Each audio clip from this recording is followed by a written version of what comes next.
we went into this weekend saying, hey, well, at least, last Wednesday and Thursday we were saying, at the very least, the Texans, they've got to win 2 of these next 3, including the Bills game. So the Bills, the Colts, the Chiefs.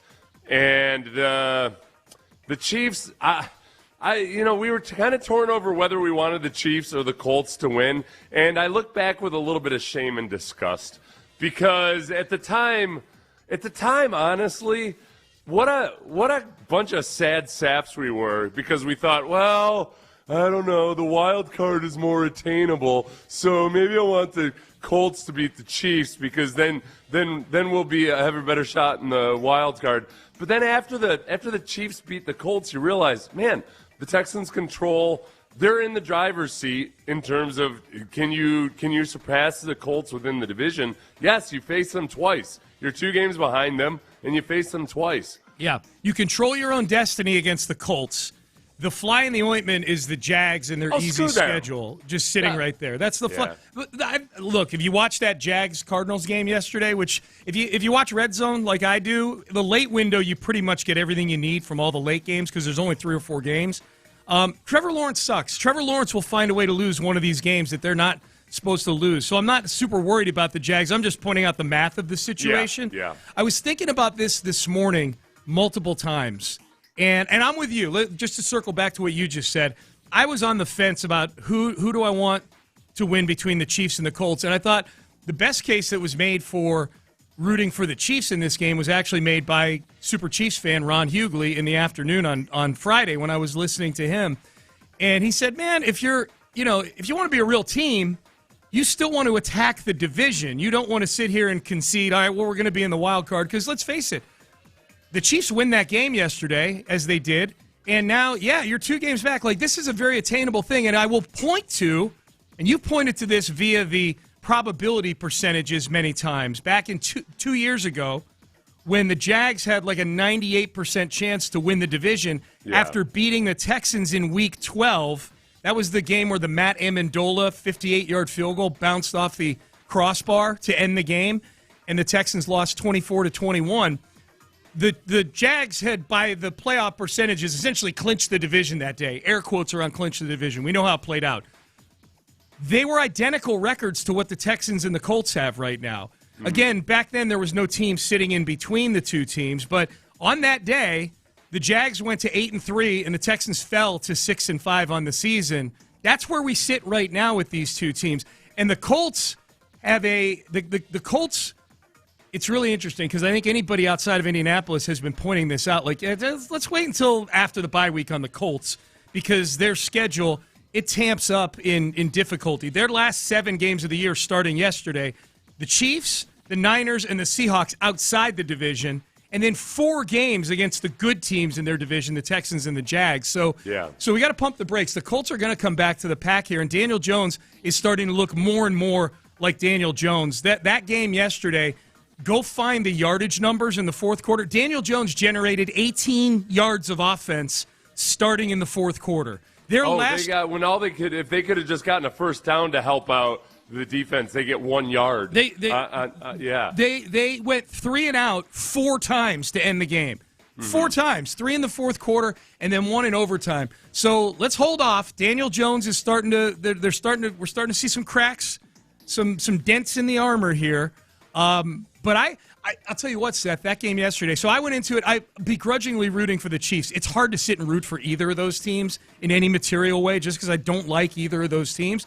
When it got to overtime, for the first time ever, I'm starting to go, this Polian guy may have been onto something when he went with the 10-minute overtime here because I started going, you know what? A tie? You pick up a half game on each of them, Yeah.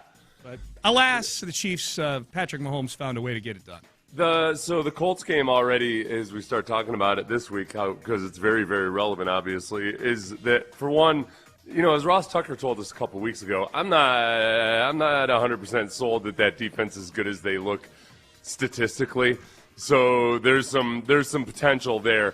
The other side of it is Jonathan Taylor is the engine that drives that offense. The reason Daniel Jones can be as good as he is because there's a good offensive line and and Jonathan Taylor is so good. The Texans in the past, I've worried about when they face the Colts because It used to be that when the defense loaded up to stop Jonathan Taylor, they would be really susceptible to the play action.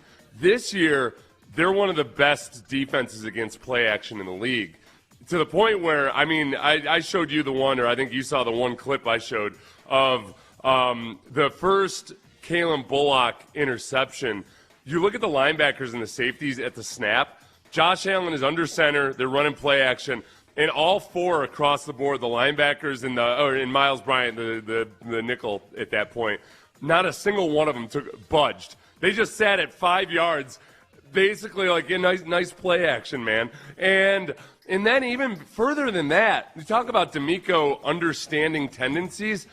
The linebackers and the slot completely let the tight end and the running back run free underneath on 1st and 10. Azeez Al-Shire gets depth, tips the ball, and Kalen Bullock gets the interception to the point where you could tell that those guys knew exactly what play was coming or exactly what Josh Allen's tendencies were in that moment. Yeah. And that's where these guys have been coached by D'Amico for going on 3 seasons now. They are a really smart defense. And so their discipline versus Jonathan Taylor, that offense and everything that Shane Steichen does, it's just night and day what it would have been a couple of years ago. Yeah, it's really cool to see. The other lens I was kind of watching that Colts-Chiefs game through. I was watching it, Seth, through the lens of like, okay, what's the impact on the Texans in the standings? But these are their next 2 opponents. You know, they play the Colts, as you pointed out. They play the Colts this coming weekend in Indianapolis, and then they play in that very stadium in Arrowhead the weekend after. It's on Sunday Night Football. It's going to be cold. It's going to be rowdy. But I watched it through the lens of, all right, you know, where do the Texans fall in terms of playing with these 2 teams? And I'm like, all right, they'd fit right in this game. Their defense can most definitely get a win against either of these 2 teams. It's not. Yeah. It's, you know, Daniel Jones is starting to show a little bit of fallibility, and I still don't think it's a great Chiefs offensive team. You know, they did what they needed to do in the 4th quarter of that game yesterday, but Mahomes still looks a little off. At least he did in that game yesterday. He missed some throws yesterday. Xavier Worthy's working through some injuries. I know there was one viral clip of Xavier Worthy catching a ball in the flats and just running out of bounds when he could have turned it upfield. Chiefs fans are saying that's pretty much what he's been coached to do because he's so banged up. Yeah. They're pretty much the same. I mean, in a lot of respects, they're the same team they were last year. Last year, they won 11 one-score games. Yeah. This year, they've lost all but one of their one-score games. I would say the biggest difference with the Chiefs is Rashee Rice compared to last year. Like that, when they needed plays, they go to number 4, and he makes plays. They didn't have that. He tore his ACL last year, and then he was suspended for the first 6 games this year. He is a weapon, and they use him. It's not just in the passing game. They get him the ball around the line of scrimmage, the little pop passes. Yeah. They use him in the run game. So, but that 2 weeks from now, I mean, we got the Colts coming up this weekend. But as I'm watching that game, I'm like, all right, Stingley versus Rice is going to be a fun matchup in a couple. It is when you have these teams you play that have these offensive weapons, especially on the outside. It is fun rooting for the Texans because you're like, oh, that'll be fun to watch Stingley and Lassiter go against these guys. And that's the big question. So these last 2 weeks, while the Texans have had to play a couple of replacements in the defensive backfield, they'll get one of them back most likely this week. Jalen Petrie will be back. And MJ Stewart's out for good. But the big question these next 2 weeks compared to the previous 2 weeks is that neither of these 2 previous teams had good wide receiving cores, where now – the Texans are going to face some serious threats on the outside. Yeah. And as well as the defense played, the difficulty level goes up a notch or 2, and they're going to have to be that much better. You know, we go back to that Titans game, man, what I was saying last week was, well, if Josh Allen was playing in that Titans game instead of Cam Ward, some of those completions, there would have been some opportunities downfield that Josh Allen probably would have capitalized on. Texans upped it a notch and turned Josh Allen into a horrendous quarterback at times. I mean, by the 4th quarter, Josh Allen was so beat down that he didn't know which way was up. Right. That was just awesome. I mean, and a lot of people have pointed out that Josh Allen on the final interception had a receiver coming wide open across the field. It was offensive pass interference anyway. It wouldn't have worked, but it looked like Josh Allen was completely unaware of it regardless. I can't blame him at that point. He got sacked 8 times. Yeah.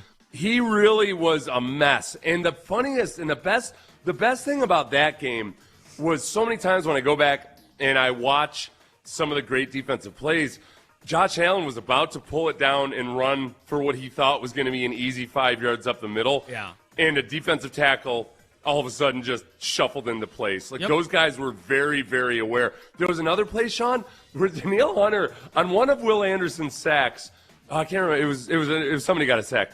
Danielle Hunter had a brilliant spin move to the inside, and he would have had a clear path to Josh Allen, but he realized that he would have been losing contain. He turned back upfield. Yeah. Like, he was that right there is such a display of discipline by a guy who's wired to go get sacks. The whole defensive line rushed with so much discipline, and Will Anderson's sacks came partly because there was a really disciplined pass rush around him. Those guys they're just operating at such a high level right now. Well, and it's a selfless thing too. Yeah. It's a selfless thing. You've got guys that are wired, especially on the edges there with Will Anderson and Danielle Hunter. You're right. Like, he could go for a sack. And after the game, he'd have been a 12-sack guy on the graphic they're showing on Sports Center. But I get the sense that definitely Danielle doesn't seem to care about that stuff. And having sat next to Will Anderson in the postgame show when they were showing literally his highlights and then his sack totals afterwards, I'm like, man, what's that like? And he's pretty nonplussed by the whole thing, he's Well, it is. It's one of those things where you got to genuinely buy into the concept of what you're doing and understand that, look, everybody cares about getting sacks, but that you'll get yours, as long as you're also really contributing to the team effort and rushing as a group with discipline.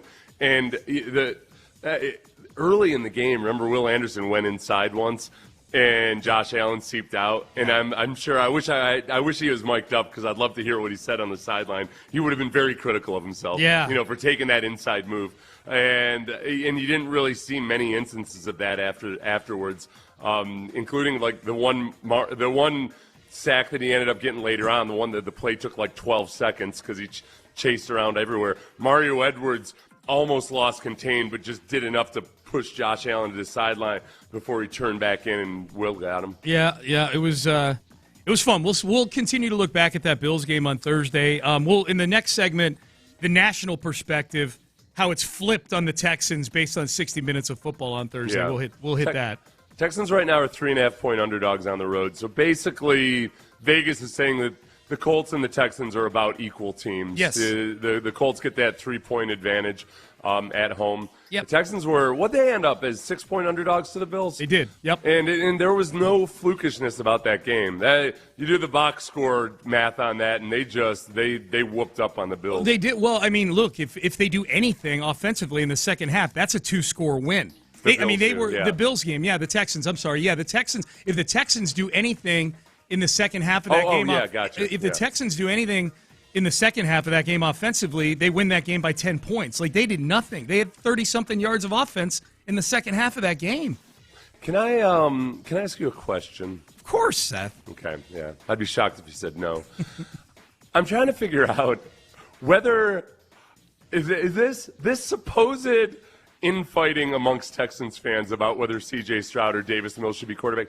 This is really like 4 trolls on X claiming that Davis Mills is a guy, and then everybody else fighting back against him, right? 4 trolls on, and I know it's 4 trolls on X because none of it's showing up on my timeline. I'm not seeing any guys of it. You've muted or something. I'm not seeing any of it. It might be guys I've muted or the algorithm is doing its job. I'm seeing none of this. It's hard for me to watch because I see people getting disgusted that Texans fans would be saying that Davis Mills is better than C.J. Stroud.